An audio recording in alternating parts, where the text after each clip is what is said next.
My name is Jiggy Juice. Yes, and we have a very special guest here live in the studios of 105.1 TMC. I was actually asking Dondi whether he's from Cebu originally, because I feel like Dondi Joseph here is like a fixture. I've always seen him around. You know, I barely get to talk to him because he's a very busy person, but I've seen him around. So he apparently he moved here. When was this, Dondi? I moved here in 1993. 1993 Yeah. in Cebu, right? You're originally from Manila. You From moved. Manila, born in Manila. Okay. Yeah. And then you eventually moved here in Cebu. Yes. What force brought you to Cebu, if you don't mind me asking you? No, not at all. I was working with a company, a multinational company in Manila that did a joint venture with the Aboitiz Group. So I was sent here to set up this joint venture in insurance broking. Okay. So our partners were the Jardines Group, the Aboitiz Group, and Union Bank Oh. of the Philippines. So, ladies and gentlemen, that is a kind of introduction to Dondi Joseph, who is has many passions, many advocacies. Like, for example, he mentioned one, insurance. He mentioned electric trucks, electric cars. Electric buses. Electric buses, to be more specific. And photography and wines. And, of course, this new adventure that he's getting into, which is, how do you call that? Expeditions in Tanzania. We're going to talk about all of that here this morning at Top of the Morning. But before makasabot ba ka Bisaya, sir? Yeah, I understand. Okay. But I'm too shy to really speak. Okay. I feel embarrassed. But let's try. Suwayin na to. At sa atong mga listeners sa ang dili kayo makasabot og in English. Of course, a lot of them understand English naturally. But first and foremost, Dondi Joseph, sir, tell us a little bit more about yourself. We sort of started it with you arriving here in Cebu back in '93 to start an insurance company. Maybe take it from there. Go ahead, sir. Yeah, thank you. Well, my kids were made and born in Cebu. My son was made in Wayne's Inn. And my daughter was made in Kota Beach in Bantayan. So you know the place, huh? Very well. And they're both born in Cebu doctors. So Okay. at that point, when you start having kids, you begin to see what a great place Cebu was really to raise kids. So it became a no-brainer. Even after I left the company which I came here for to set up my own company in 2000, we had decided Cebu was going to be the place. So call me a Cebuano by choice. Okay, that's good to hear. So tell me about all of these passions that you have before we get to your expeditions to Tanzania passion. Like, tell me about how you got into insurance. I'm sure it wasn't just because, it was not just a job. I'm sure it was an advocacy, a passion as well, because you listed as one of your passions up there with photography and all of that. So tell me about how you got to all of these things in a nutshell. Well, insurance was initially a job. Okay. You know, when I finished school a long time ago, I was offered a job as an insurance broker, and nobody thinks of going into insurance. But when you begin to appreciate, the fact that you are in a service business that requires a lot of financial acumen and knowledge, and a lot of ability to deal with people, to negotiate, and to set up personal and business relationships, you begin to understand how challenging and how fulfilling it is, especially when you pay a claims check. We are non-life insurance brokers, so we don't really insure lives. We insure properties. We insure power plants. We insure infrastructure, buildings, malls, ships. And it's just been, many, many years, to be honest, 45 years of fulfillment. Wow, okay. Yeah. Then over the last few years, so I set up this company that I am in now in 2000 with the intention of staying in Cebu. So we set up offices we now have 2 offices in Manila, 1 in Davao, and we have about 6 or 7 different business units within the company. And we have about 200 people now working for us throughout the Philippines, mostly in those offices. So insurance got to you because it was like a kind of a job for you, right? Initially. Yeah, initially. Nobody goes into insurance intentionally. Okay. You kind of like find yourself. Stumble upon it. Yes. Jobs being offered, Yeah, okay. might as well take it. Okay. then I won't have to look for another job. You were still in Manila at that time. I was in Manila. Okay. I was 20, 21 years old. Like a fresh at the time. graduate. Oh yeah, very fresh. Okay. Very fresh. How about electric buses? So how's that? Why is it so specific? Why not electric cars in general? Electric vehicles? Why buses? You know, it began with our advocacy, the Mega Cebu advocacy. Okay. Where we a group of business organizations got together with 13 or 14 LGUs to try to set up an organization that would push for urban planning in Cebu. And well, actually to push for urban planning because of the issues involving urbanization, pollution, traffic, crime, lack of water or dirty water, inadequate water, inadequate power. And these are the problems. These are the problems that happen when cities like Cebu and Manila urbanize faster than they're capable of actually handling. And transport was always an issue. I think you'll agree with me when you see when I say that the public transport system in Cebu and the Philippines in general is pretty grim. Yeah, pretty bad. Yeah. Yeah, it's pretty bad. You know, there's not enough public transport. They're uncomfortable, although there's some improvements now. But in general, we found that the Filipino commuter was being treated very badly. So when the opportunity to partner with a group from Manila, which is headed by former Representative Freddy Tinga, to bring electric buses into Cebu, buses that were clean, buses that were safe, and basically buses that are quite digitized, we jumped at it. So it's still early days, huge demand for them in Manila, but not big demand for them in Cebu. The electric, the electric, I think we were ahead of our time, but it's beginning to settle in as a mainstream means of transport, mainly for shuttle, for use as shuttle services. You know, it's interesting that you mentioned electric because I think I just read this morning that the electrification of vehicles in Europe and the United States is, and even in Hong Kong and in China is very fast, right? Yes. And the Philippines is a relatively conservative nation, right? So we are not really early adopters to new technologies. We have like a kind of a wait and see attitude all the time, right? That's why we never get the full brunt of the devastation if it's a catastrophe, if it's a bad thing. But if it's a good thing, we are not able to ride the wave too, right? So it's both a good both a good thing and a bad thing. It works both ways. Yeah. So tell me, sir, should the Philippines adopt the electrification of transport? And do you think we have the capabilities to get into that? Let's just talk about that for a little bit before we get to Migo. Go ahead. Okay, good question. I think the problem is, of course, the lack of infrastructure to support electrification. I think the Philippines should have a basket of different options for the commuter, you know, whether the private commuter or the public. And electric buses and cars should be one of these options. But until you have widespread charging stations, maybe more incentives for people to buy non-polluting electric cars, it's never going to become completely mainstream. Mm-hmm. Although I think you see on the street today, you've got BYD cars appearing all over the place. In fact, I have one, and it's great to drive.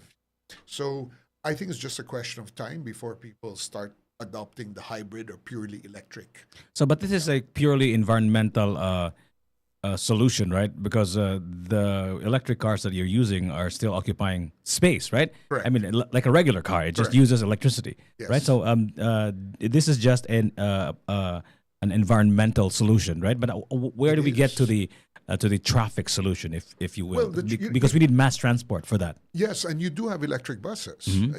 Singapore, for example, and China, as you mentioned, are big users of electric buses. And these are buses that can seat 40 to 60 people. The problem, though, is that our roads are quite narrow.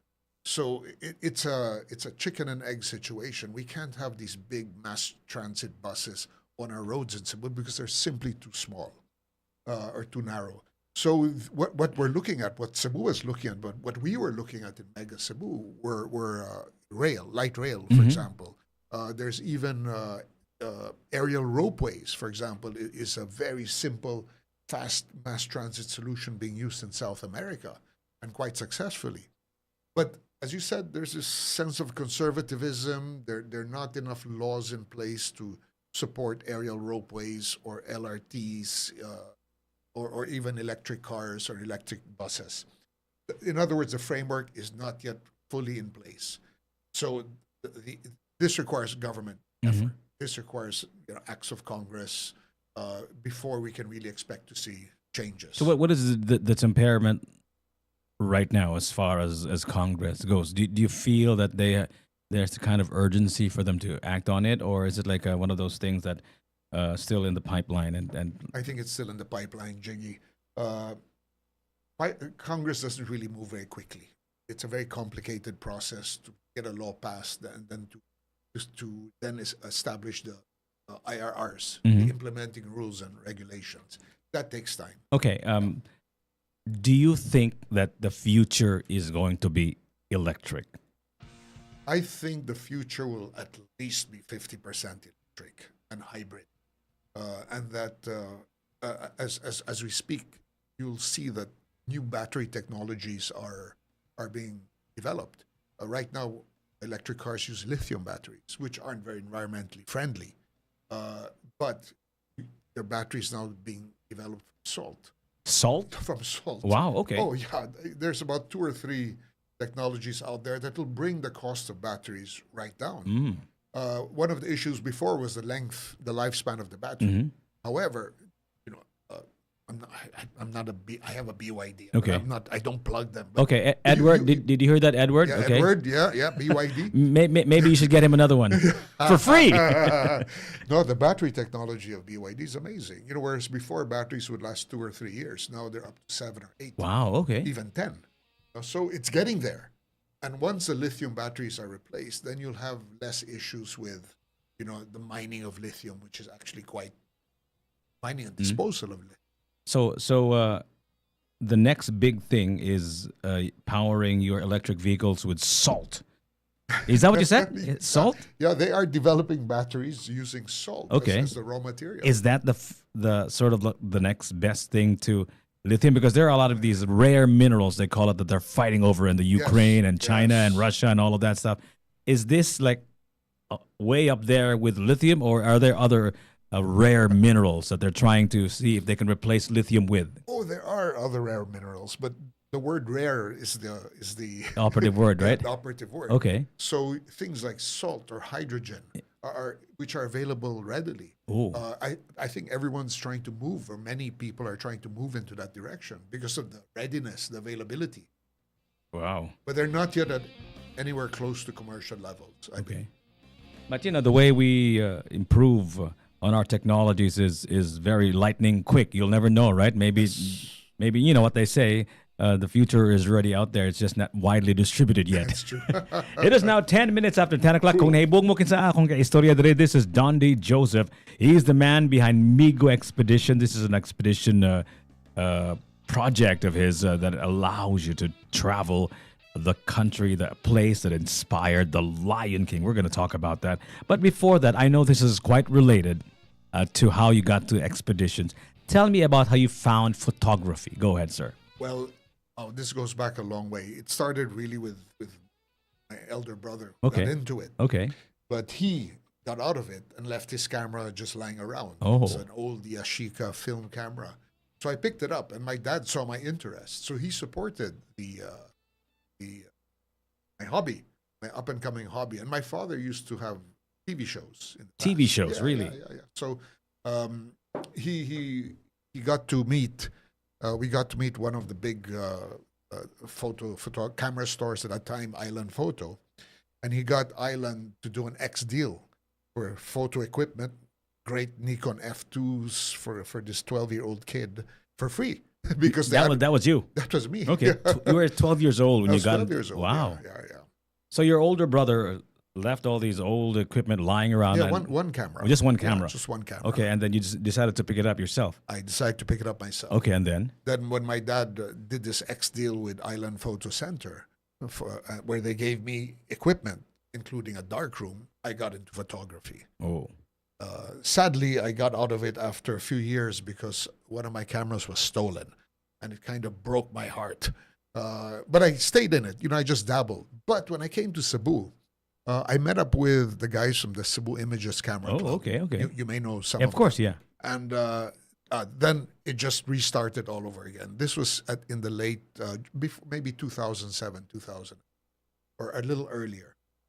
So I started, I became a member of Images, and working and playing and hanging out with those guys is just a great, you learn about photography, and they're fun. And they're very competitive.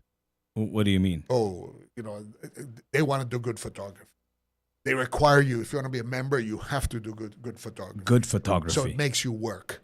Okay, explain to the layman what exactly does good photography entail? What does good photography even mean? What does that mean? Whoa, okay. I would say the easiest way to contrast it are snapshots. Okay. Your souvenir shots, you take with your phone, or when you take with a little camera like we used to, which are now coming back. You take these snapshots without any real intention, aside from just showing where you were, who was with you, and what was around you.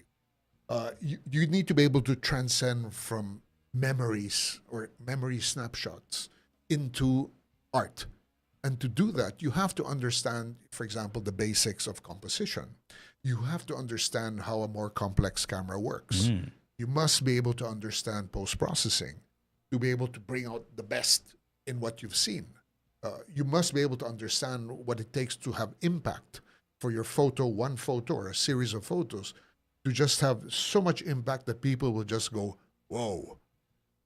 So from snapshots to art, that is the journey and the challenge. And most of us in photography are somewhere in between.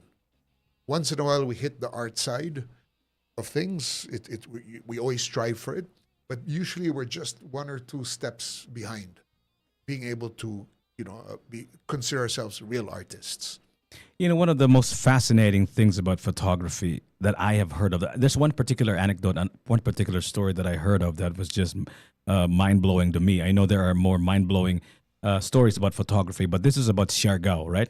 There's this photographer, I'm sure you know the story of Siargao, right? There's this photographer from a international surfing magazine, and he took a photograph of what is now called Cloud9, and then he posted it, he published it. It was still, newspapers and magazines back then, and he published it on that newspaper, that glossy magazine, and that's how Siargao became famous because of that. So he was able to shine a light on an obscure, unknown surfing place, and the world started knowing about it. So it's just amazing how photography actually kind of changes the world, right? Oh, hell yeah. I mean, picture is worth 1,000 words. I agree and disagree with that because I love reading. Okay. And sometimes 1,000 words may be better than a picture. Okay. But yes, there are pictures that have changed the world.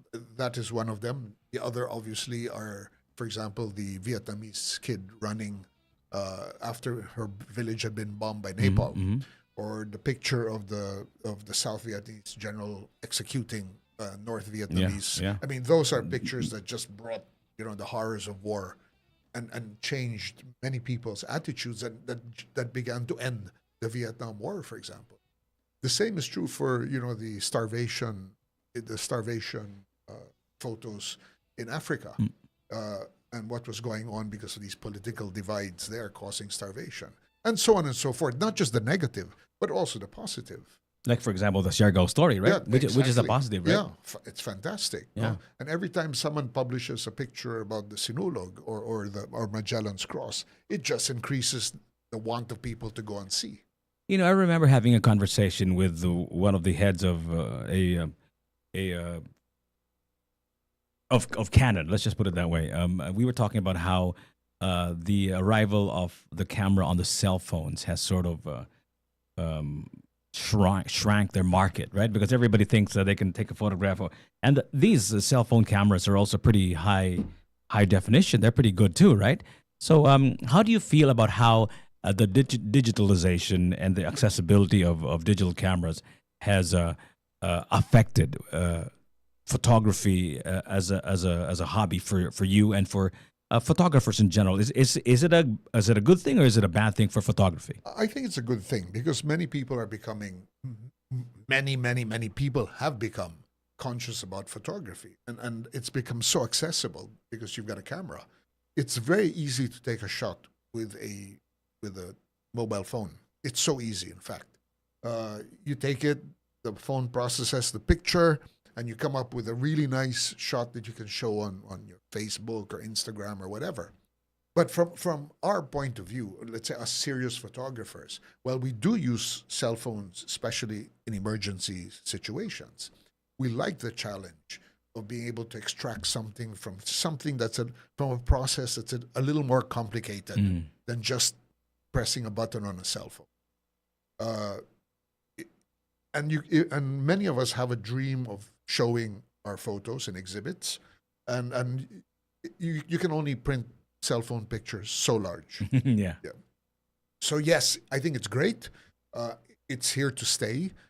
The gap might close even more, but the fact is, you cannot get good quality pictures with the technicals inside. The best quality pictures, in particular the sensor. The sensors here are thumbnail size. No, the sensor in a full frame camera is a full 35 millimeter or 2 1/4 by 2 1/4. Okay, so it's more sensitive to capture data. Totally. Images. Colors, shadows, lights. There's really no comparison when it comes to that.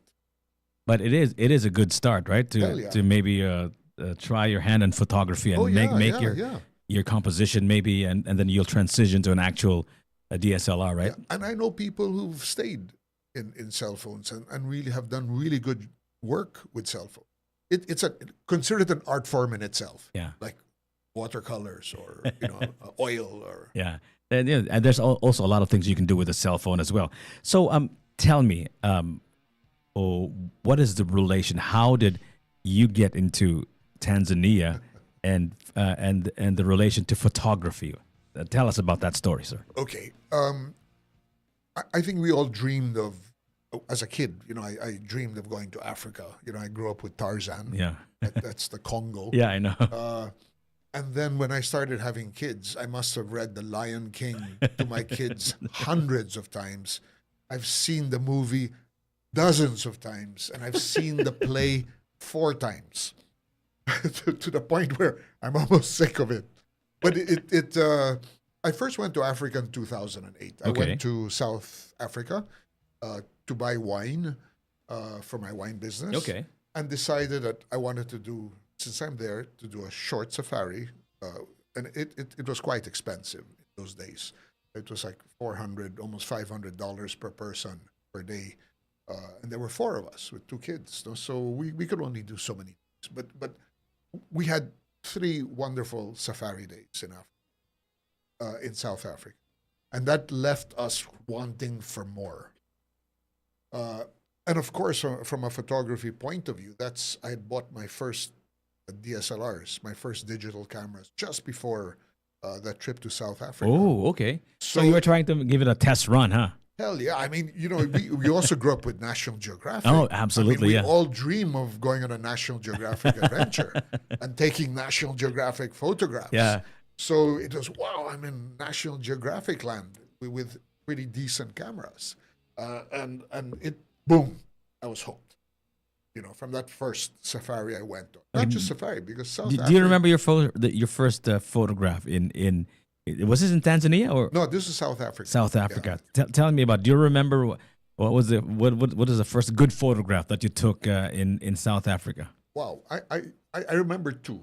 One is a picture of an antelope, an impala. Okay. It was just before dawn, as the sun was rising, beginning of sunrise, and a group of impalas were standing on a water hole, and just before this impala put its head in the water to drink, the water was still.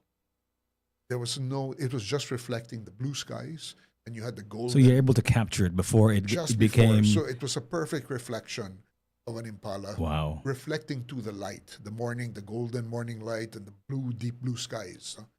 So were you like camping out there, or were you like in a hotel, or were you like all awake all day, all night? We were in lodges, safari lodges. Okay.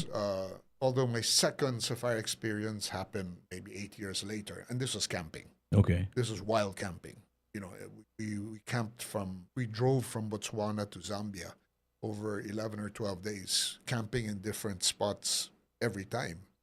And I kind of, I still think that's one of my best safari adventures because you're really close to the animals. Now, you have lions come around your tent, and you have hyenas. We had hyenas fighting in the middle Wow. of the night. Wait a minute. So that's not, isn't that kind of dangerous? It's not actually. It's dangerous if you step out of your tent. But the animals do not see people in tents. They just see this shape. Okay, but how about their sense of smell? Don't they smell blood? Oh, they do. Lions or hyenas, for example, are not taught to hunt humans. Okay. They're taught to hunt impala, giraffe. So when they smell the buffalo. human blood, if you will, they don't feel like they need to attack that. that they want to eat you. Yeah, yeah. No, they've got first preferences. Okay. You know, they'd rather take down a buffalo than a human. Okay. Now, of course, many animals are opportunistic. So you don't want to go out at night when the lions and the leopards are fully hunting and the hyenas, which is why you're never supposed to leave your room or your tent at night without a askari, a Maasai warrior, you know, with his spear and his very, very What- sharp spear and What sword. is that? Like an actual African warrior? Yes, yes. Yeah. Okay. Yeah, because the Maasai are really well known to be able to live within, you know, these really. So what do they do with you if Well, let's say, for example, you finish dinner, you're in the dining tent. Now I have to walk to your room, which can be anywhere from 10 meters to 100 meters away, and so you must have these guys with you. And the reality is, a lot of predators are scared of hunters. Well, not that these Maasai are hunters, but when they see spears and they see swords, they don't want to tangle. They'd rather not, unless they're desperate or injured. So attacks are really, really rare, and they're usually caused by carelessness or the failure of the guest or the tourist to follow the rules, you know, which are laid out. Of course, you have, you know, the biggest killer in Africa is the hippo.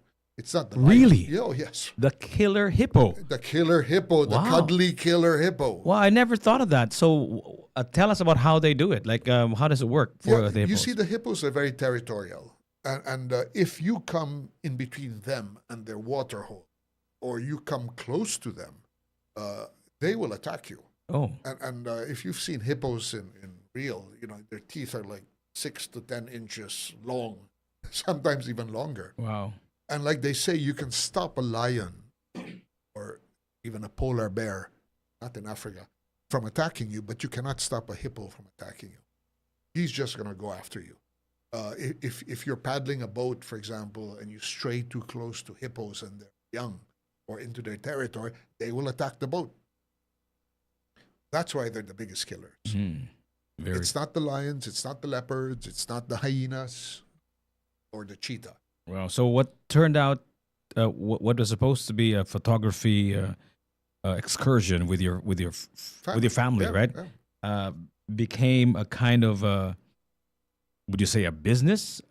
Tell me about how do you transition from that first trip of yours with your newest camera on hand, and how it became like Well, a kind of I don't know what other way to describe it, a kind of a business, right? Because sometimes it's kind of challenging to make a passion and advocacy something that's nice and turn it into a kind of a business, right? Because it becomes like a work instead of leisure, right? So tell me about how you transitioned from that adventure to opening or starting Migo Expeditions. well, actually, it was a series of adventures. Okay. I am addicted to travel, Okay. and I love adventure travel. So I have been to Antarctica twice. I've Oh. been to the Arctic maybe 5 times, and I'm going again in June. I've been to Mongolia several times. I've driven across Central Asia, slept in some of the worst places, and used some of the worst toilets in the galaxy. So wait, so it's not here in the Philippines? It's not in Cebu, the worst toilets? No. There's worse. You try Tajikistan, for example, or Mongolia, Okay. -12 at night, Okay. and you're jet lagged and your stomach is off, and you need to walk 200 meters to a pit where the only thing that separates you from falling into the pit of death are two 4-inch planks, you know, and it's minus 12. You have to take off your gloves, you got to take off your pants, and you're freezing. Then all of a sudden you hear a wolf go, ooh. So it was simply an extension Okay. of that. Okay. And I was traveling with a group. I used to travel, I still do, with a group of Malaysian, Singaporean photographers who love this kind of stuff, and they taught me to appreciate it. And on one of the trips they said, "Hey, Dondi, you want to come with us to Tanzania?" I said, "Never been. When?" You know, whenever someone invites me somewhere, my first thing is, "Have I been there before?" I say yes, before I ask when and how much. Because the when, if you really want to go, you'll organize your life to be able to go anytime. And the how much, if you really want to go, you'll find a way to make it work. So anyway, so I was invited to along with other photographers, to watch the crossing of the Mara River, which is in Tanzania, in the Serengeti, Whoa. which is the home of the Lion King. Every year, 2 million wildebeest and zebras. They 2 million. 2 million. Okay. They travel in a clockwise direction from Tanzania up to Kenya and back. For Constant. what? For what? They follow the rain, they follow their food, they follow grass. So wherever there's rain, there's grass. So it's the migration starts in southern Serengeti when these hundreds and thousands or even millions, you know, there's always, I would say, maybe at least 500,000 milling around. They come to the southern Serengeti to give birth, which is actually my favorite time. Because you're off-road, you see a lot of action. You know, where you have babies, you've got all the... How close are you to these millions of wildebeest? You know, sometimes you just find yourself surrounded by them. So you can get pretty close. Okay. Now, you're not supposed to be too close because it can affect what the animals are doing. You could interrupt the birthing, for example. You could interrupt the hunt, which you don't want to do. So we try to stay away, but sometimes you find yourselves... I mean, we've had lions walk up, you know, to our Jeep, for example. We've had cheetahs walk by our Jeep. We've had elephants, you know, 10 feet away from us, away from our Jeep, flapping their ears, meaning get away. It's a warning. So that's what it means. Yeah. Okay. It's a warning. So you get pretty close. So December, January, February is the birthing season. They stay in that area for about 2 or 3 months till the calves are big enough to continue the migration. Then so they start walking north, probably in about March, April, where they come to the first 2 rivers, the Abalanga and the Grumeti rivers, which are actually quite exciting to see also. Once they cross these rivers, which tend to be crocodile laden, full of crocodiles, and of course you've got all the predators following them. Once they cross these rivers in May and June, and they continue to the northernmost river, which is the Mara River, which in Tanzania, which is about 10 kilometers or 15 kilometers from Kenya. Now this is a big river, and these animals will cross in any of 12 points, and they will only cross on those points. They've tried to build bridges for them. They refuse to take the bridge. They will cross in the most difficult part of the river if that's what their instinct tells them to. Is this? I'm curious with this whole migration thing and the way they do it clockwise. You mentioned, right? Clockwise, 800 kilometers. And then these 12 points that they enter into or walk into, right? Is this by habit? I mean, their forefathers, their ancestors probably were doing the same thing, right? Is it like clockwork, meaning to say, do they do it at the same exact time of the year, or do they have because of climate change now, the weather is kind of off kilter, right? So has that dramatically affected the way they do this whole migration thing? First of all, yes, this has been going on for at least, they say, 30,000 years. No, climate change. We're beginning to see the effects of climate change. Number one, climate change has brought a lot of rain, and where there's rain, there's grass. So if it's raining in Tanzania, some of the wildebeest see no need anymore to go into Kenya. So we've seen wildebeest stay Okay. in Tanzania, although 90% still go into Kenya, and cross back again, crossing the same rivers. You know, By force of habit, by right? force of habit. Well, not just by force of habit, because no matter what, the weather patterns haven't changed completely. So, like for example, last year there were no crossings in July, when normally they begin in July, maybe mid-July, and they go up until the maybe first half of October. So the crossings only started in August. So the tourists who went in July hoping to see a crossing didn't see crossings. Now the birthing is probably more standard. You know, it's more regular, unless there's going to be no rain, because then they will not give. They tend to give birth. There has to be a little rain. The weather has to be good for the birthings to happen. But yes, climate change can affect this 35,000-year-old phenomena, which is considered the greatest show in the natural world. It's really exciting. It's full of life. You see, in my last trip in February for birthing, we saw maybe close to 40 lions. I mean, How long is this? Is this? This is called the Great Migration, right? it's called the Great Migration. How long is this thing from when it starts to when it? Because they come full circle and go They back come- yes, to the same spot, right? Yes. The same area. So how long is this thing? it's 12 months. Oh, the entire year. Yeah. So the birthing happens for like 2.5 to 3 months. Sometimes the birthing will happen like if there's rain, they will, like it happened this year. The birthing was early because there was a lot of rain in mid-January to late January. So the birthing season was quite short. They gave birth to about 200,000 calves in a 2-week period, with some droppings later in February. But by the first week of February, most of the birthing had been done. 200,000 cows. Yeah, 250,000 Wow. is the estimate. But they say about 180 to 200,000 die Oh, in the migration. So the numbers are growing, which is good. It's nice to see they're protected. The Tanzania government and the Kenyan governments do really good in protecting, animals in the parks. okay. So yeah, you've got about a 2-month period, 3-month period where they're in the south. Then they walk another 2 or 3 months till they start hitting the northern rivers, the northern Rose rivers. Then they march another 10 kilometers into Kenya, where they stay for anywhere from 1 week to 1 month. Then they come back again. And they will stop wherever there's grass, to rest, strengthen the calves, or to keep on, or to build fat needed for the 800-kilometer march.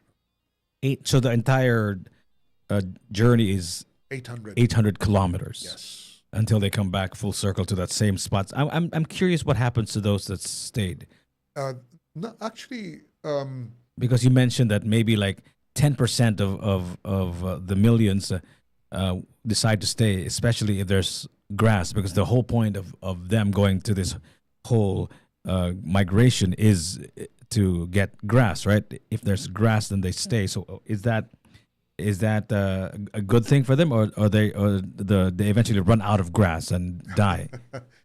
when they stay in one place, they Okay. become prey.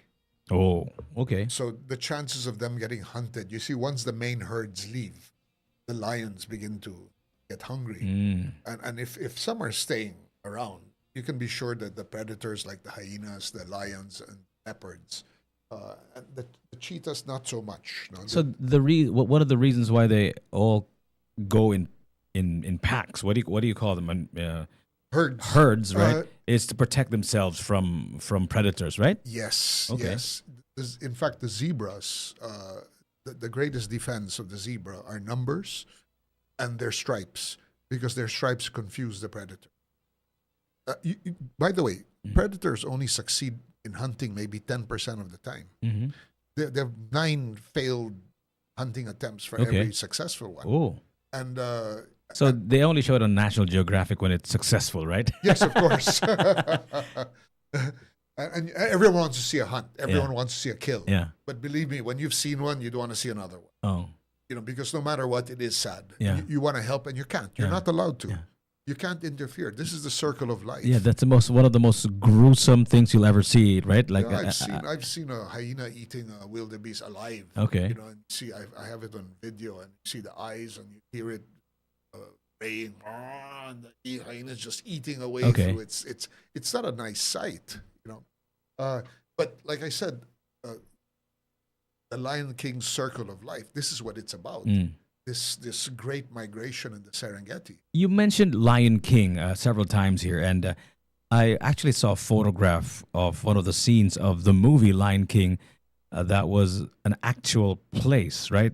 In Tanzania. In Tanzania, Tell us about that particular place that they showed on in the movie, and it's an actual real place yeah. in Remember Tanzania. when the movie opens, you have Rafiki holding Simba Mhm. cub, and he was on a rock, Okay. what they call Pride Rock. Okay. Pride Rock. Yeah. And that Pride Rock is actually in central Serengeti. Okay.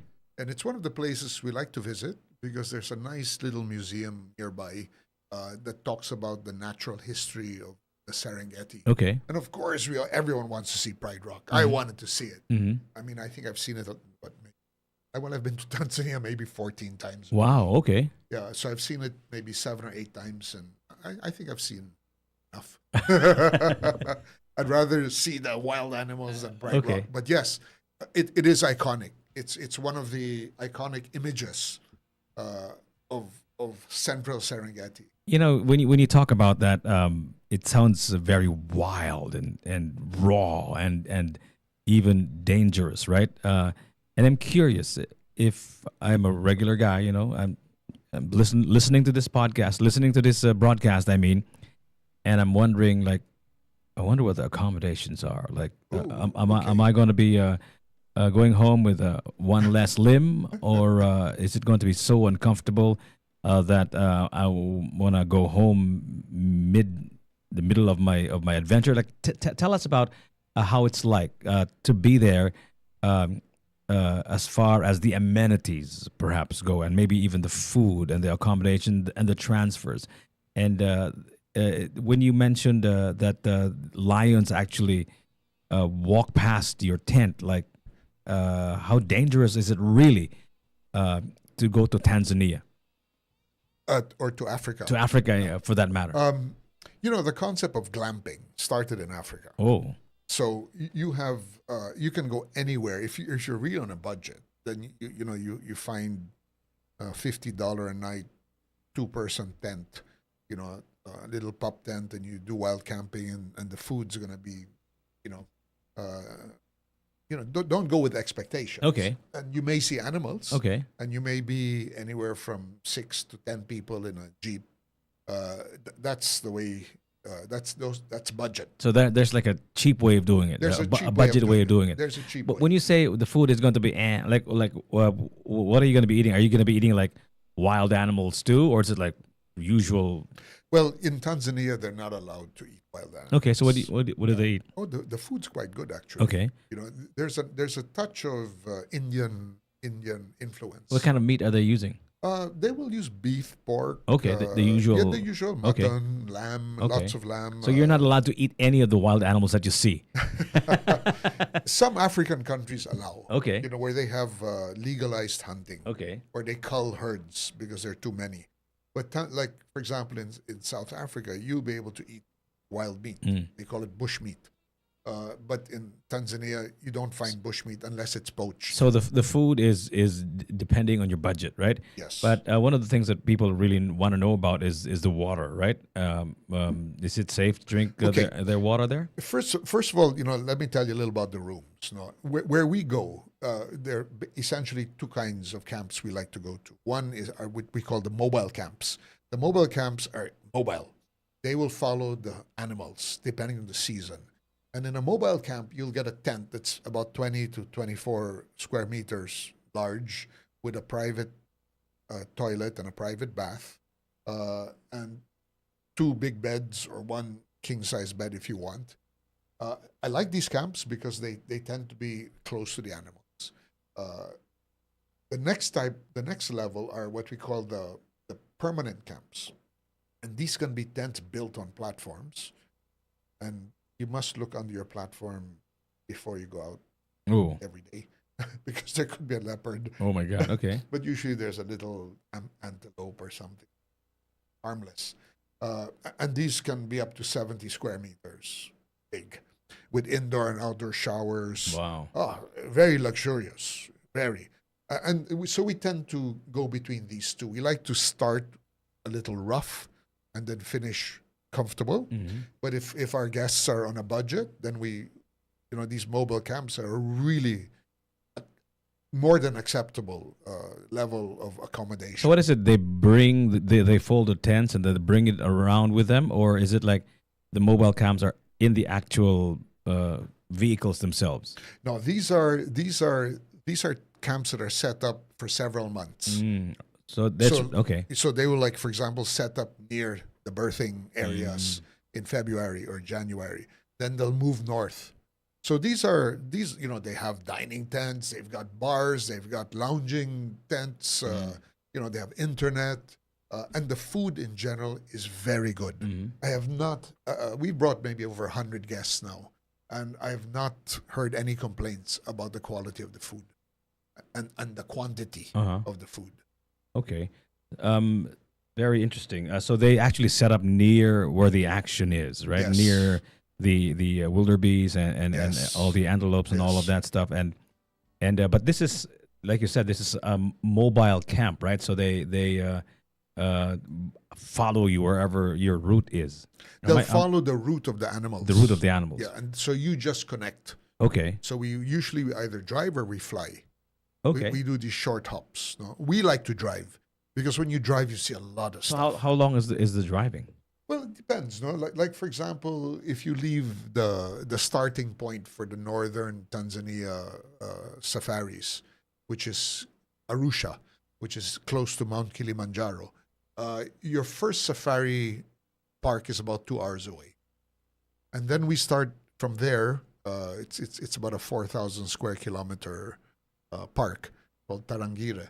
From there, we go to the Ngorongoro crater, which is a UNESCO World Heritage Site, where your chances of seeing the big five, meaning the leopard, the elephant, the Cape buffalo, the lion, and the rhinoceros, Oh. are very high. I mean, that's what everyone wants to see. So, and Ngorongoro is beautiful, or Gorongoro, it's called. But in between that, we visit the tribes. We visit the Bushmen, the Hadzabe, we visit the Datogas, who are a metal working tribe. And along the way, we'll probably see and visit some Maasai in their villages. You know, I only get to see Africa through the eyes, the lens of CNN Africa, which is next to National Geographic is my favorite channel to watch and learn about Africa. And what they usually show there is their culture, right? Yes. And their arts and all of that stuff. Do you get to see that as well, or is it just all animal action? Oh, you get to see arts and culture. Okay. It's mainly in the big cities, no, where you have you have these cultural centers, or even some of the shopping centers are like museums. You'll walk into rooms that have 1,000 different masks from all over Africa. Okay. You So this is part of the Migo expedition. Oh, it is. Okay. It is. Because we find that if you take Filipino groups, they love shopping. Filipino groups love two things: Okay. rice and shopping. Rice and shopping. These are must-haves. Okay, I'm curious how that works. Like when you say shopping in Africa, do you like shop for the same things that you shop when you go to the United States or to go to Hong Kong, or are you shopping for different things? What do you shop in? What kind of things you shop for in Africa? Oh, you're shopping for African arts and crafts. Oh, okay. Material, dinnerware, artifacts. Okay. Like masks, sculptures, paintings, and it's really rich. It's really colorful. It's not expensive, and believe me, it's easy to buy one thing, and before you know it, you've stocked your house up with all this Africana art. Okay. And they have some great artists there too.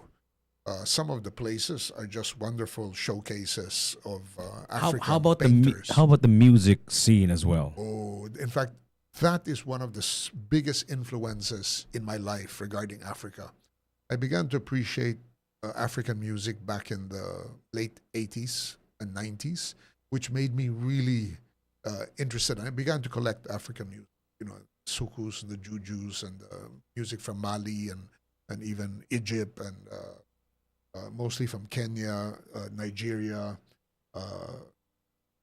South Africa. You have Johnny Clegg, for example, well known, or Miriam Makeba from South Africa. And of course, I also discovered Paul Simon's Graceland. Yeah, yeah. I was gonna say that because Whoa. he tried to work with African music, right? Yeah, that's my all-time favorite Yeah. album, I think. So Wow. this music and African music is great to dance to, and I love to dance. So this actually fed my hunger to see Africa even more. So when I got the chance in 2008 to go to South Africa, I jumped at it, and I just enjoyed the music scene. So where do you usually see them? Like in a bar setting, or is it like a stadium type? Like where do you watch all these African performers?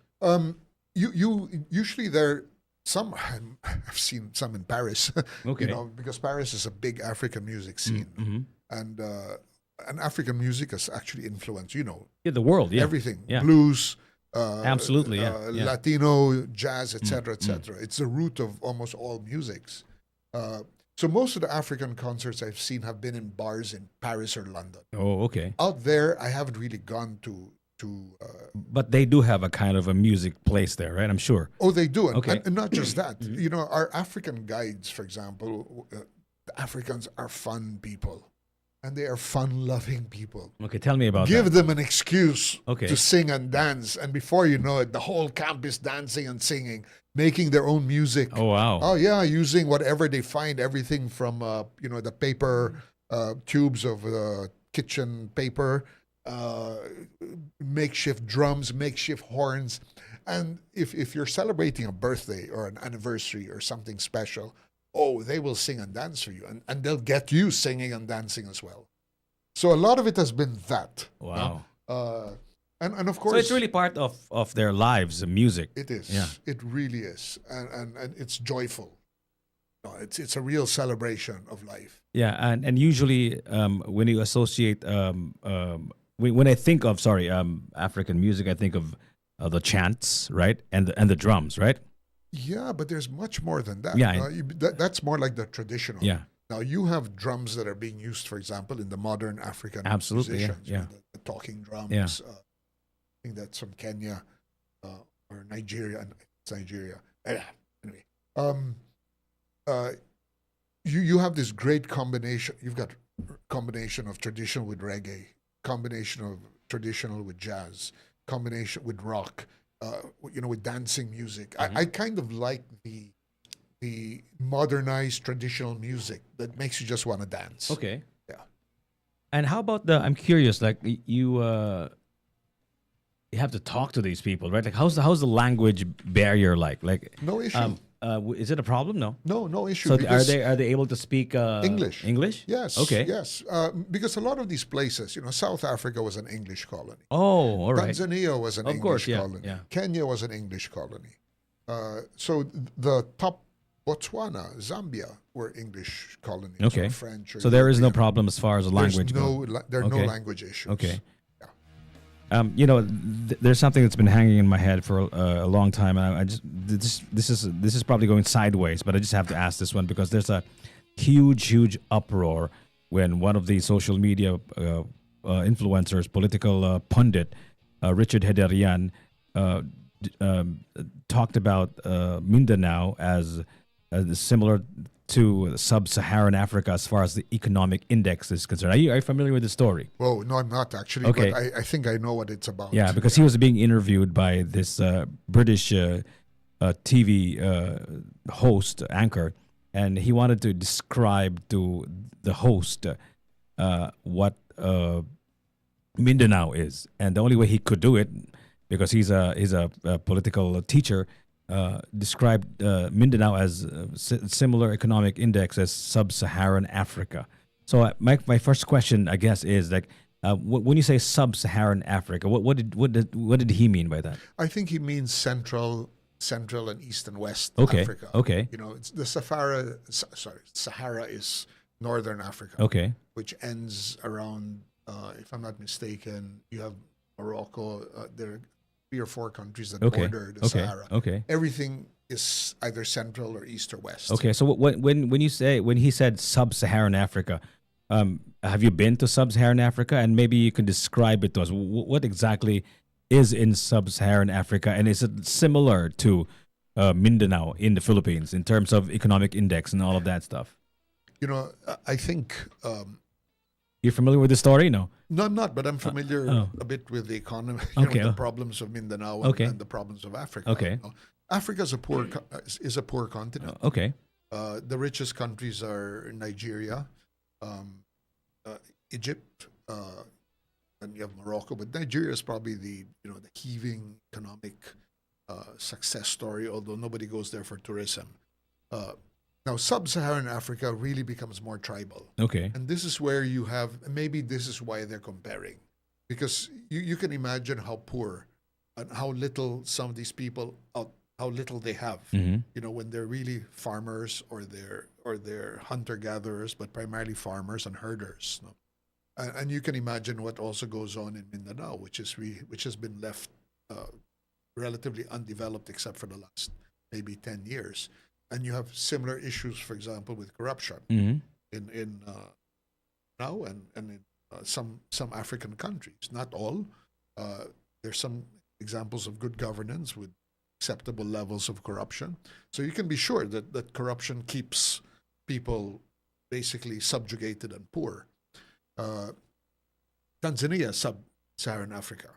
It is. Okay, Tanzania. Now, Okay. Now, Tanzania is a huge country. Okay. With a population of about 60 million people. If I'm not mistaken, Tanzania is about 6 times the size of the Philippines. Oh. With many different kinds of ecosystems, from coastal resources to forest So, resources. so Tanzania is in sub-Saharan Africa. Yes. Okay. Yes. But when you look at, for example, the places that we go on safari, there's little agriculture in those areas. Also because they're reserves. No, there are They're protected. They're protected. Okay. But you do have good examples of nature meeting mankind, where and these are called these are the reserves, where you're not allowed to hunt the animals, but you're allowed to coexist. Okay. Yeah, and that works. And you see wherever there's agriculture, there's the economy and the standard of living tends to improve in Africa. I mean, they're huge producers of food and raw materials. Okay. But yeah, I can see where this. So, guy, but does Tanzania have a bustling city as well? yes, And would you say that is it like a city comparable to a city here in the Philippines, or is it even? Yes. You have, for example, Dar es Salaam. The government center is in Dodoma, and the commercial center is in Dar es Salaam, which is Okay. on the coast. All right. And then you've got Arusha, which is like the safari center. Okay. Now, a place like Arusha would be very similar to a city in Mindanao. Mm. Very few high rises, highly religious. It's about maybe 20%. So do you think it's a fair comparison, sub-Saharan Africa and Mindanao? I guess if you were to try to find a comparison, Okay. you could. You could, use okay, it, and okay. without being unfair. Okay. Yeah, it's okay. Sorry, I No. I had to bring you there because that's a story that's trending these past couple of days. In case you're wondering what you're listening to, mga kaigalan, you're listening to Dondi Joseph. He's actually the man behind the Migu expeditions. This expedition that takes you to Tanzania and to other places in Africa. And kung namo yung mga pangutana diyan, namo yung mga questions about how it is to travel to Africa, just let us know. You can text us, join us in our conversation at 0962 746 3537. That's our text number. You can also join us at Tops Media Center on YouTube and also on Facebook at Tops Media Center. Join us in our conversation about Africa. We are actually talking about the comparison that was made a few days ago by Richard Hederian, this political pundit, that Mindanao is similar to sub-Saharan Africa as far as their economic index is. And Dondi says that if you tried hard enough, you could actually see the comparison, right? It's not an unfair comparison because sub-Saharan Africa also does have a little bit of cities there as well, city life, cosmopolitan life as well, right? And you mentioned museums and all of that stuff. Migo Expeditions. Yes. You started this, right? I started it with a Tanzanian partner. Tell me about what is Migo Expeditions. First of all, the name Migo. Does this is this have anything to do with amigo, as in friend, or is this something else? Coincidentally, Okay. it does. Okay. But Migu was a name given by my partner, my Okay. Tanzanian partner, Oh, Charles is Zapanda. this Tanzanian? Yes, it's Swahili, Oh, which is the common language in Africa. By the way, I'd just like to say that Tanzania is one of the safest countries in Africa. okay. I mean, you don't get hassled on the streets. There's no political unrest probably because after they got their independence in I think 61 or the president at the time, who was a socialist, Okay. he just put everyone together and did not allow the economy and politics to flourish along tribal lines. Okay. So they don't care what tribe you are. Whereas in other countries, we've seen some of the effects of tribal warfare, Rwanda and other areas, even Kenya and South Africa. No? What were we talking about? We were talking about Migo Expeditions Migo. and your Yeah. friend, a partner who Charles. gave you or gave us the the name name. Migo, and you mentioned it is Swahili. Swahili. For what does it actually mean? It means feet. Feet, as in tiil, as in Yes, Oh, yeah. so- Because okay. any journey you take, whether it's to get out of your bed in the middle of the night to go to the bathroom, Okay. or to go to the office, or to go on a trip, it starts with your feet. Okay. And we love the representation. Okay. And secondly, and coincidentally, Amigu. Yeah, exactly. And most Friend, of our right? guests have been from Cebu. Uh-huh. Although we have a lot of guests from Manila, we have guests from abroad and everything. But so it was just a nice coincidence. How often do you do these trips? Because obviously, there is a kind of season to this. Although they actually go on that what do you call that? The Great Migration for the entire year, right? Yes. So is there like a specific time which is the best time to view the Great Migration? Do you have trips all year for Migo, or is it only in specific times of the year? Okay. Most of our trips have been during the peak periods. Okay. Only because we're still growing. Okay. We don't have enough trips to fill the entire year. Okay. So we usually have 1 or 2 trips in January, February, which is the birthing period. January, February. Okay. Then the next, which is a peak season. Then the next is a low season. When you say peak, you mean number of tourists peak or number of Yes. wildebeest going out there? Yeah, because it's school holiday season. Ah, okay. And coincidentally, you have these events, the birthing, the crossing of the Mara River, that just happened to happen during school holidays. So that creates a lot of interest from tourists. Okay. But my favorite times are January, February, when there are less tourists and you get closer to the animal action. And even in May and June, when they cross the first rivers.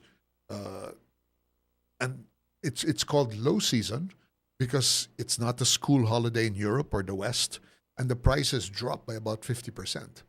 Okay. So if you want to go on a safari and you want to see the Great Migration and you want to see a river crossing, May and June at half is at, great. at half the price. Half the price. Okay. Yeah. So when you say half the price, if you don't mind me asking you, Yeah, sure. Dondi, like how much does it usually cost when it's full price from the Philippines, from Cebu? Is this from Cebu? Or, Cebu, you can fly to Tanzania through Qatar Okay. Airways, which leaves Cebu.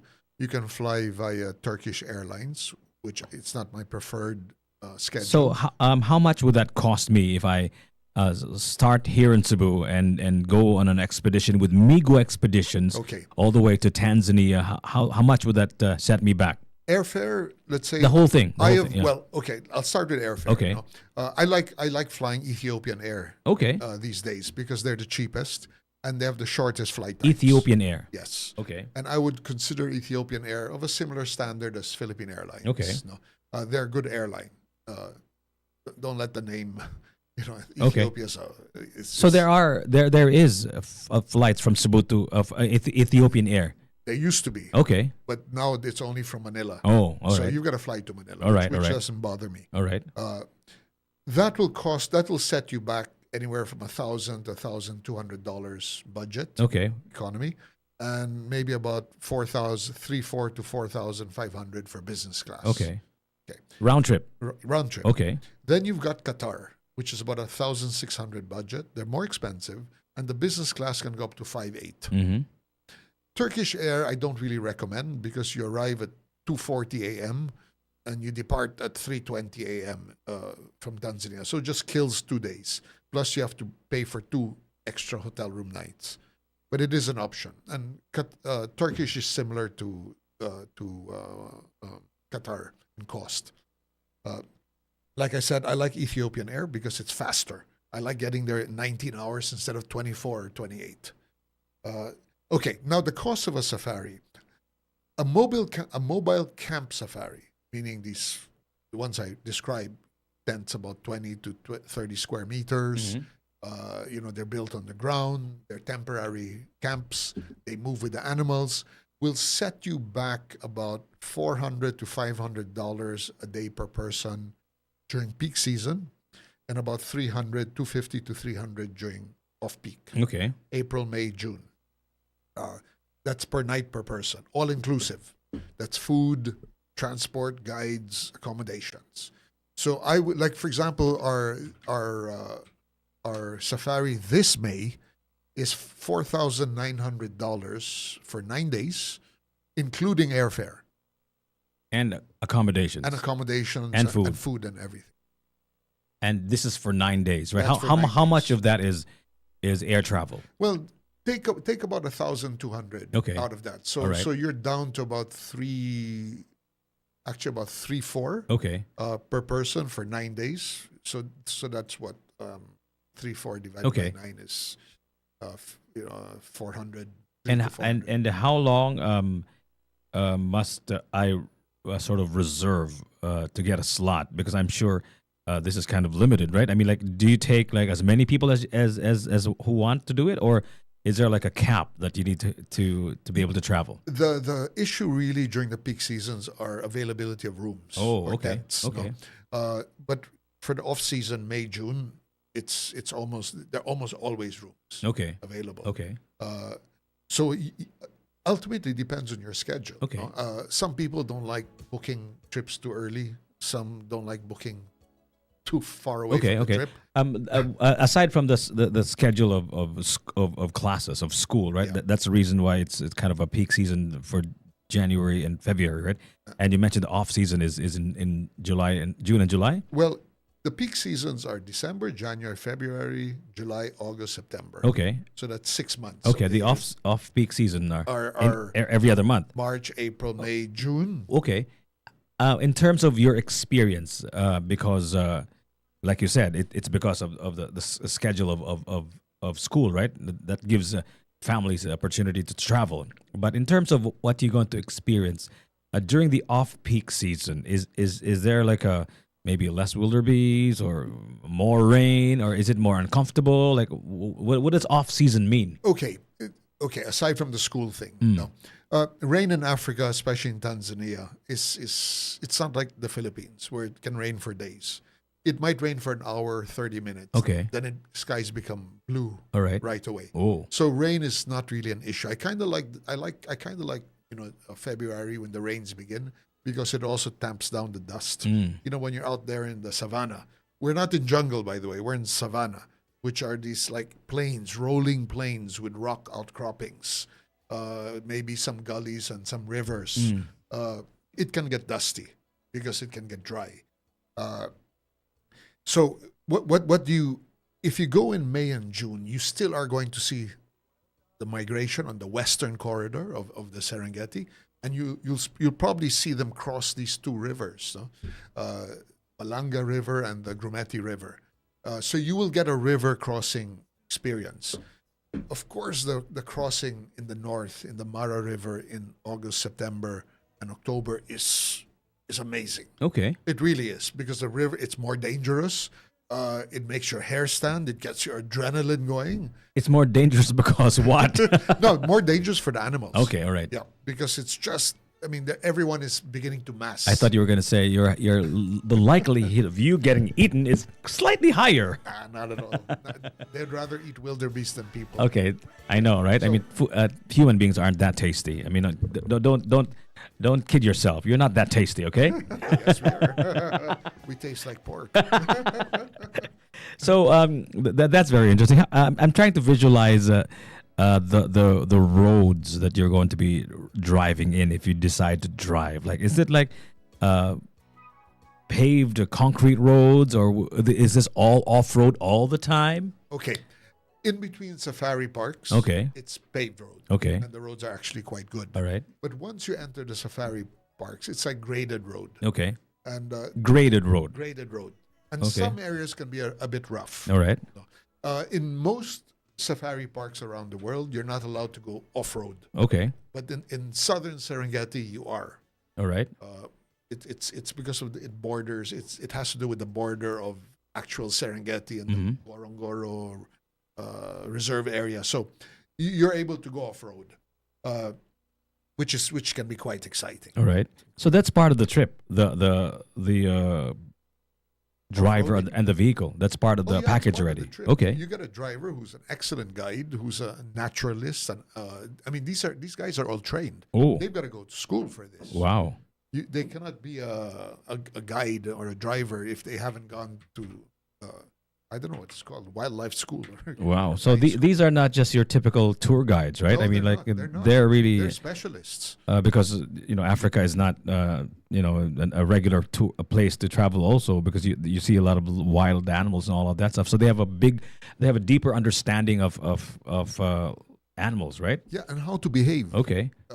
in these beautiful ecosystems. Exactly. no? So are they all Africans? I can imagine somebody like you wanting to be like a kind of tour guide for tourists in Africa, right? Are they usually natives of Africa, or do you see actual foreigners who In who have Tanzania, become tour guides? in Tanzania, they're locals. Okay. In South Africa, there are a lot of foreigners. Okay. In Botswana, there's some.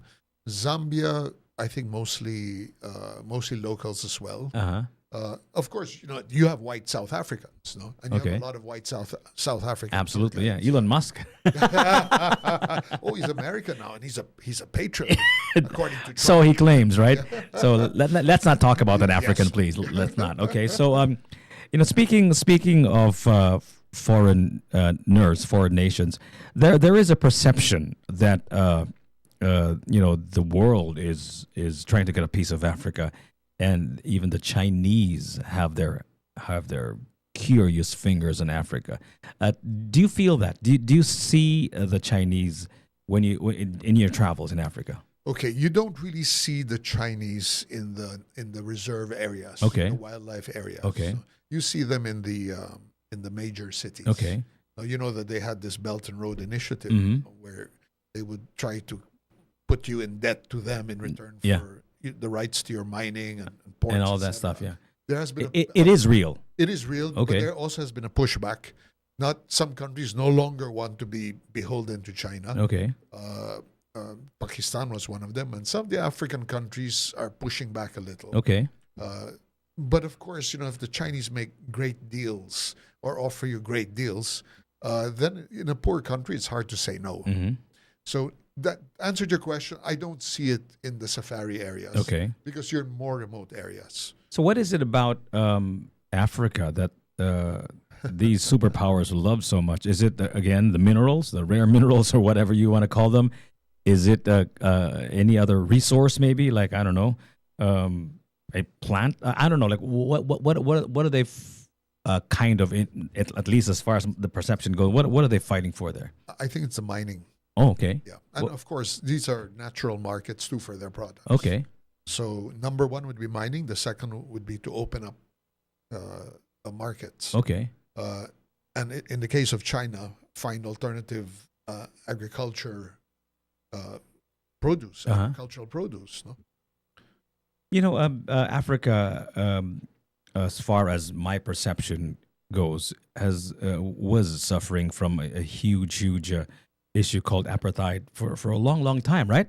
South Africa. South Africa, right? And in fact, there were a lot of things that were done to sort of solve this particular problem in Africa, and there were like musicians from all over the world and all of that stuff. And it was mainly the West who sort of what's the word? Try to solve that kind of problem by asking help from private individuals to pitch in and all of that. Do you still see traces of that when you travel to Africa? Okay. I've been traveling mostly. I haven't been to South Africa now for maybe 10 years now. South Africa has gone from apartheid, which was terrible. Okay. Where the blacks were treated like third, fourth class citizens in their own countries, to reverse discrimination now. Reverse discrimination, yes, okay. yes, where you hear, for example, like white kids, South African Afrikaners, who were born in and who were raised in Africa, have very difficult times finding jobs after school, after university, because they're white. So many of them try to leave, especially the English, the ones with English ancestry. The Boers, the Dutch white South Africans, tend to stay. And there have been, for example, killings of white farmers in South Africa, and it's quite shameful. So you see, in Tanzania, you don't see this kind of white versus black. You just don't see it, mainly because I would think that the English didn't stay too long in Tanzania, and it was quite benevolent, unlike what the Belgians and even the French did, Congo and Rwanda and all these places. So those are very violent places, right? The colonial history of the Western world in Africa has been awful. Genocides, total brutality, total exploitation. So those two countries that you mentioned, Rwanda and Congo, they're no longer at war, right? Those They're two still fighting. They're still fighting until now? There's something going on there. Okay. It's mainly because Rwanda, Congo is very rich in mining Minerals. resources. Okay. And for a long time, there's been a corridor which Rwanda says should be part of Rwanda, not Congo. Okay.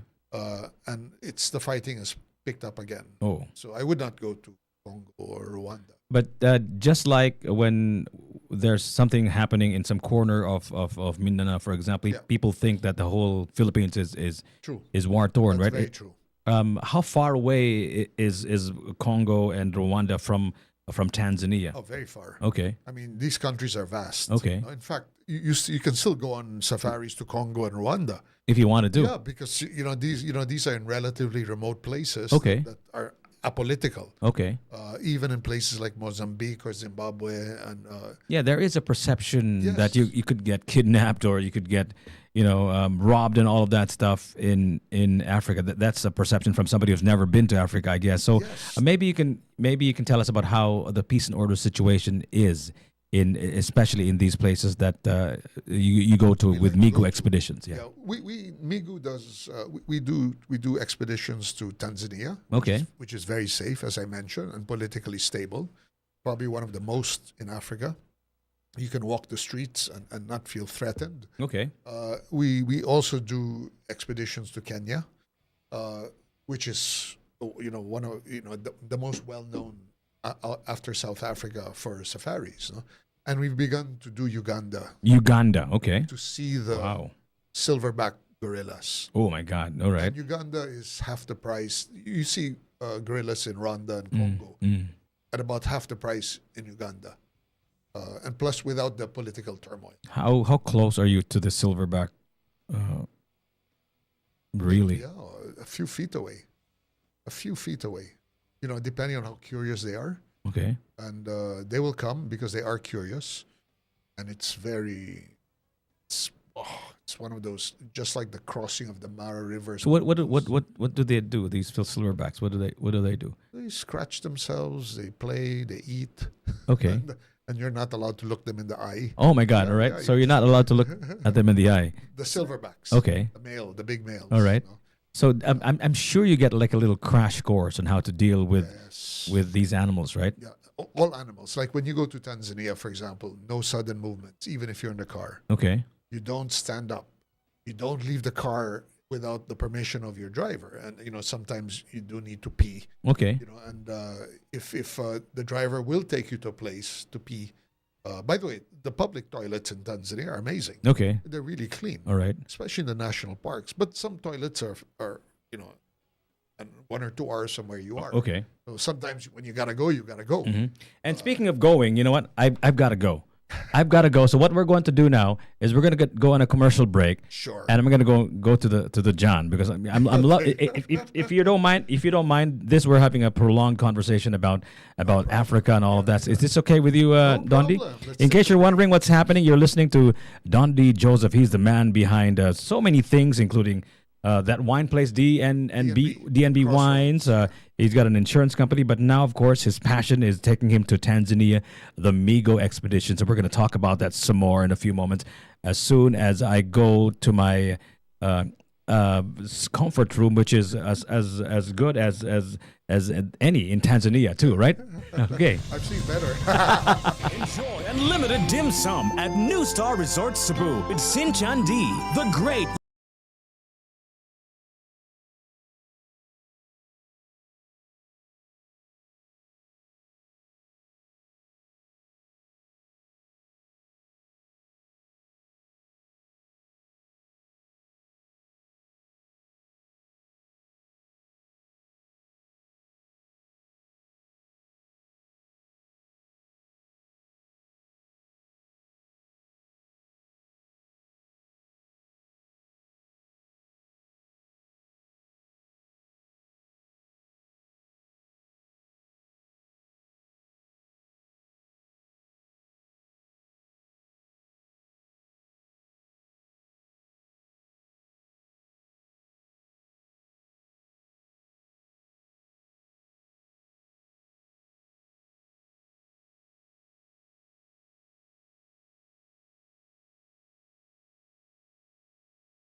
it's a real adrenaline rush.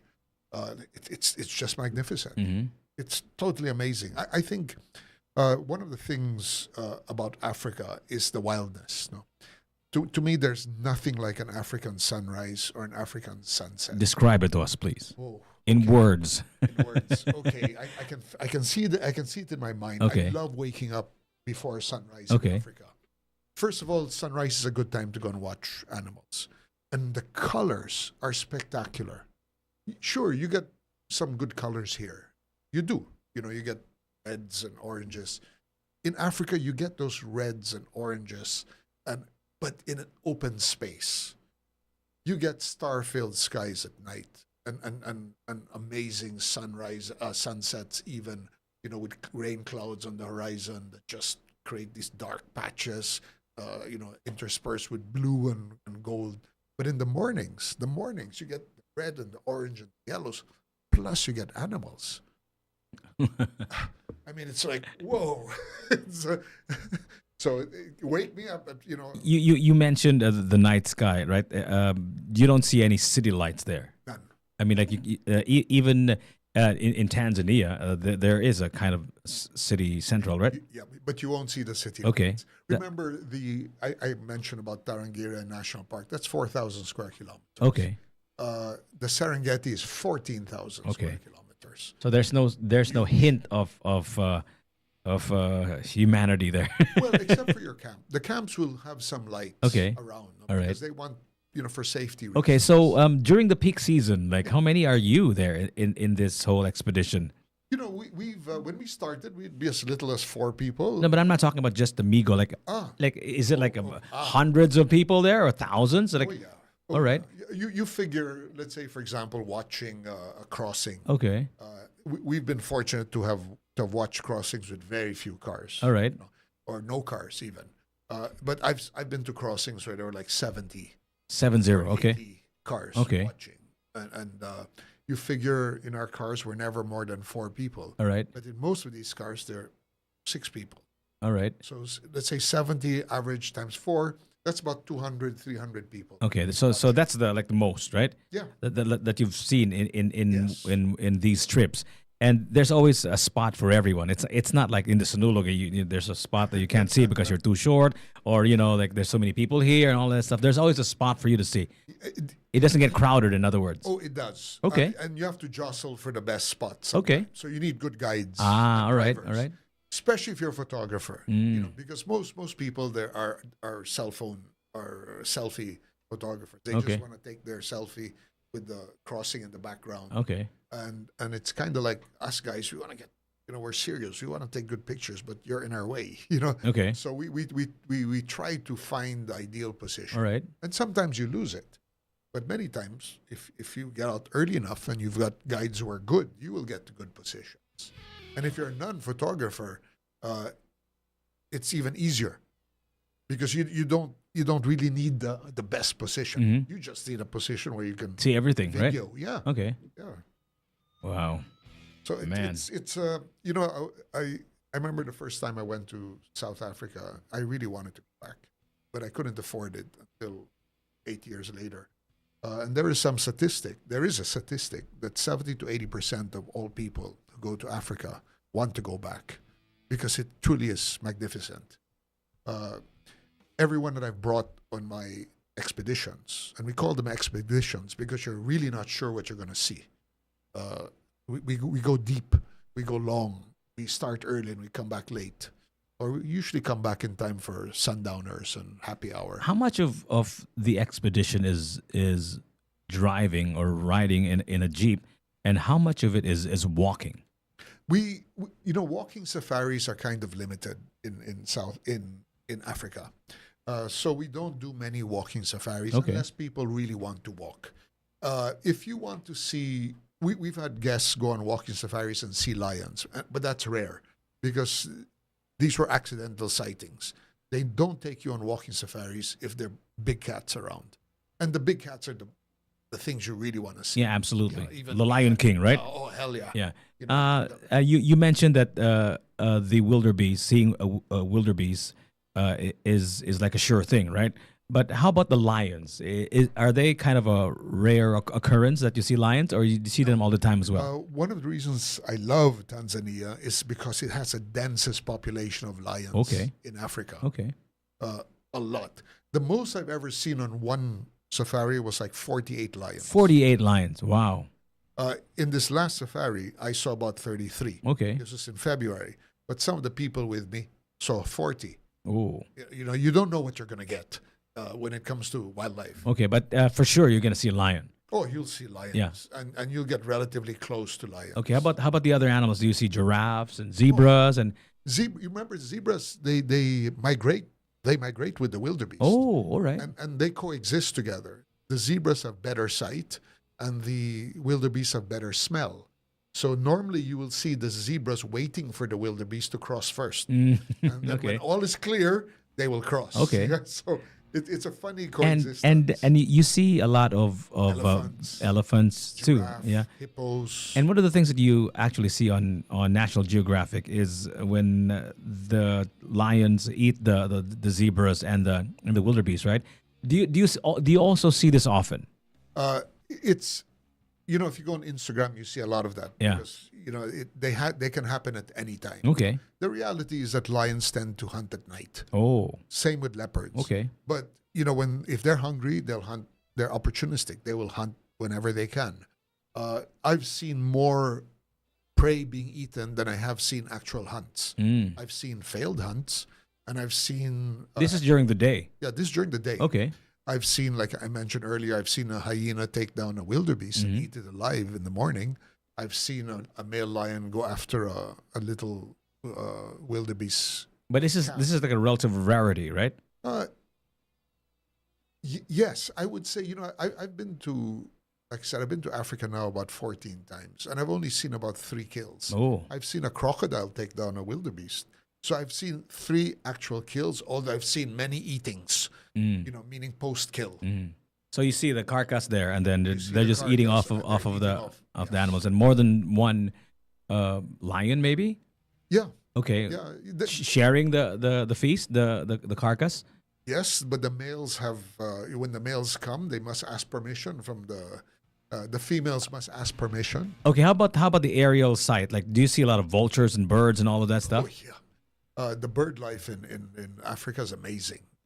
In one safari, you'll see 100 to 200 different kinds of birds. Vultures are, especially during the birthing and the crossings, galore. And there's nothing more hilarious than watching a group of like 20 or 30 vultures fight over a carcass. Okay. It's hilarious. Why is it hilarious? Well, first of all, you have this hierarchy. The bigger ones are the ones who push and bully everyone. Okay. And you see them all, it's all a lot of posturing and like humans. Uh-huh. I'm bigger than you, Yeah, yeah. and my wings are bigger than yours. Yeah, yeah. And you have all of this, and they jump in this really funny way. Then they slowly start creeping back to try to steal, from the bigger vultures. Okay. Then when the bigger vultures leave, all the smaller vultures come and they start fighting among each other for the prime Prime ribs. I love watching vultures. Wow. Gee whiz, man. I think our listeners and our viewers, and I am convinced that, I should put it in my bucket list, because I never really thought of that. Now that you're making this available to Cebu, I think this is a beautiful thing. Thank you for setting up Migo Expeditions. And when's your next trip going to be? We have a trip end of May. End of May. It begins, you have to arrive there on May 31st. Okay. And it'll run for 9 days. Well, wait, why do you have to arrive there on the Because 31st? that's the day the safari begins. Okay. We tell people, come even a day earlier Okay. so you can relax All right. after a long flight. Okay. So May 31st, and are there still available slots There for are. May 31st? There are. And what's your cap? What's your maximum number of individuals for the trip to? Okay. We're pretty flexible in the Okay. sense that we don't pack our cars with people. And let's say, as I mentioned to you, like if you're photographers, it's 2 to a car. Okay. We try to limit it to 4 people per car. Okay. And if we're a bigger group, let's say like recently we had a group of 19 people, which I found a little too big. Okay. But what you have are the groups breaking up to do their own thing. I would say the ideal group is like if you're non-photographers or you're not very serious photographers, you want to do it in groups of 4. Why would anybody want to do their own thing? What do you mean? Like, isn't that kind of dangerous for you to do your own thing? What do you mean when you say do your own thing? No, in other words, like for example, me and maybe another car Okay. might want to go somewhere. Okay, but with a guide, right? With a guide, of So course. okay, right. And the others may want to see a different thing. So Okay, but they always with a guide. always with a guide. Okay, I'm just scared sometimes because most people that I travel with in other parts of the world, not Africa, they just go their own way, and then we only see each other like at the end of the day. You can't do that. You can't do that in Africa, otherwise you'll be dinner for some of the animals Or there. lunch. Or so if they want to know more about Migo, Dondi Joseph, sir, where should they go? Do you have like a website, a social media account, an office so they can go? Tell us. Go ahead. Yes, I would recommend they go to our Instagram page, Migu Okay. Expeditions. Okay, I'll go there right now. And there are a lot of lovely videos. Okay. And in the videos are not paid actors. Okay. But they're actually actual clients who've totally enjoyed the safaris and who have found our expeditions to be life-changing. All right. Those who've been on other safaris have always said, wow, you guys do things differently.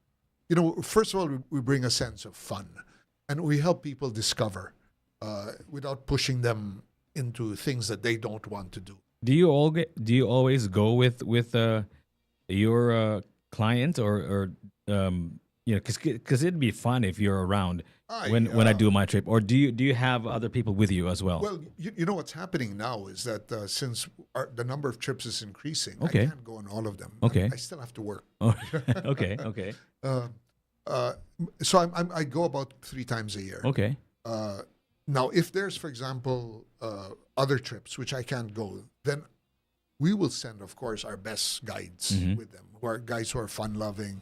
And once in a while, I've got a pool of favorite relatives, fun people who are just, come on, you lead this group, and they'll show you a good time as okay. well.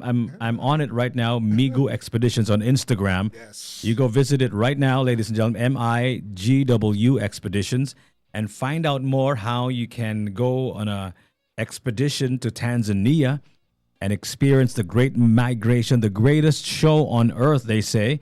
And we're talking about National Geographic stuff. The stuff that you only see in National Geographic. You'll actually see it live.